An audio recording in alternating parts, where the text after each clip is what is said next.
আসসালামু আলাইকুম। অল বাংলা 24 চ্যানেলের পক্ষ থেকে আন্তরিক শুভেচ্ছা ও অভিনন্দন।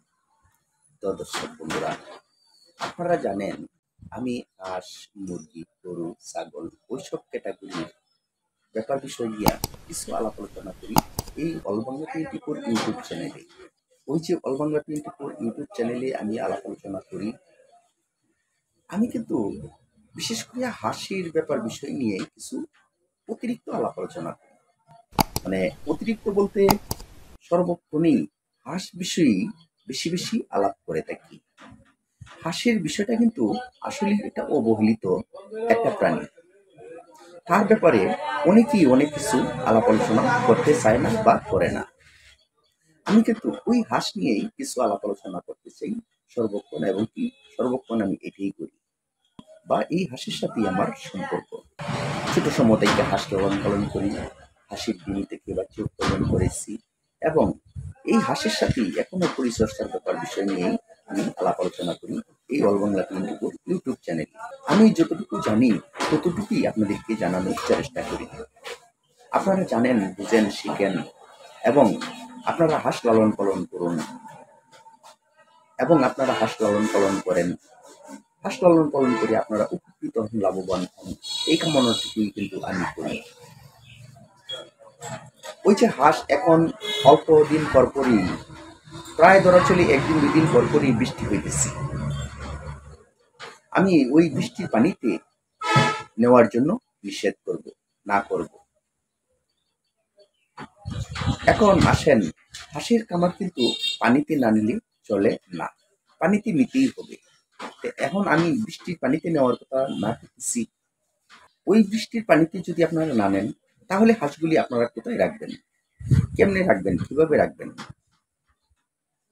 বিষয়টা হলো, আপনারা পানিতে নিবেন না কেন? নেবেন। যেমন এখন এই মুহূর্তে বৃষ্টি হচ্ছে, আপনারা কিছুক্ষণ পরে নেন, হাঁসের শরীরে গরম আসুক, মানে পানিটা একটু স্থির ধীর হোক। বৃষ্টি হওয়ার পরপরই আপনারা পানিতে নেবেন কেন? অল্প 1-2 ঘন্টা পরে নেন। বৃষ্টিটার পরপরই যদি আপনারা নিয়ে যান মাঠে, তাহলে কি হবে? ওই যে মাটির নিচে থেকে কেঁচু উঠবে, অর্থাৎ জির, ময়মনসিংহ নান্দারের ভাষায় বলে জির, আর অনেকেই কেঁচু নামে ছিলেন। এই কেঁচুগুলি কি করবে? মাটির উপরে ভেসে উঠবে। তখন এই কেঁচুগুলি হাঁসের বাচ্চা খাবে। আর হাঁসের বাচ্চা যদি ওই কেঁচুগুলি খায়, তাহলে কিন্তু এই হাঁসের বাচ্চাগুলি অসুস্থ হয়ে যাবে। অতিরিক্ত কেঁচু যদি খেয়ে ফেলে, অর্থাৎ অতিরিক্ত জির যদি খেয়ে ফেলে, তাহলে হাঁসের বাচ্চাগুলি অসুস্থ হয়ে যাবে। ওই ব্যাপার বিষয়টাই আপনাদের লক্ষ্য রাখতে হবে। হঠাৎ করে বৃষ্টি হয়েছে, ওই ক্ষেত্রে কিছুক্ষণ পরে পানিতে নেন। পানিটা 1-2 ঘন্টা, বৃষ্টি হওয়ার 1-2 ঘন্টা পরে আপনারা পানিতে নেন। বৃষ্টিটা হওয়ার পরপরই আপনারা যদি পানিতে নিয়ে যান, ওই পানিতে বিভিন্ন রকমের সমস্যা হতে পারে। আর 20-25 দিনের বাচ্চা আপনারা অতিরিক্ত ঝড় বৃষ্টির সময় আপনাদের বাচ্চাগুলি কামারের ভিতরে নিয়ে আসেন। দিনের আবহাওয়াটা খারাপ দেখা দেওয়ার সাথে সাথেই আপনারা বাচ্চাগুলি কামারে নিয়ে আসেন। এই জ্বরে কিন্তু বাচ্চাগুলির ক্ষয়ক্ষতি হতে পারে। ওই ব্যাপার বিষয়গুলি কিন্তু আপনাদের লক্ষ্য রাখতে হবে। বিলে হাঁস নিলেই যে হাঁস খাবে আর বড় হবে, এটাই কোনো কথা না।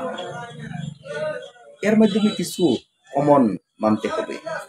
যদি এই কমনগুলি না মানেন, তাহলে কিন্তু আপনাদের ক্ষতি বা প্রবলেম হতে পারে।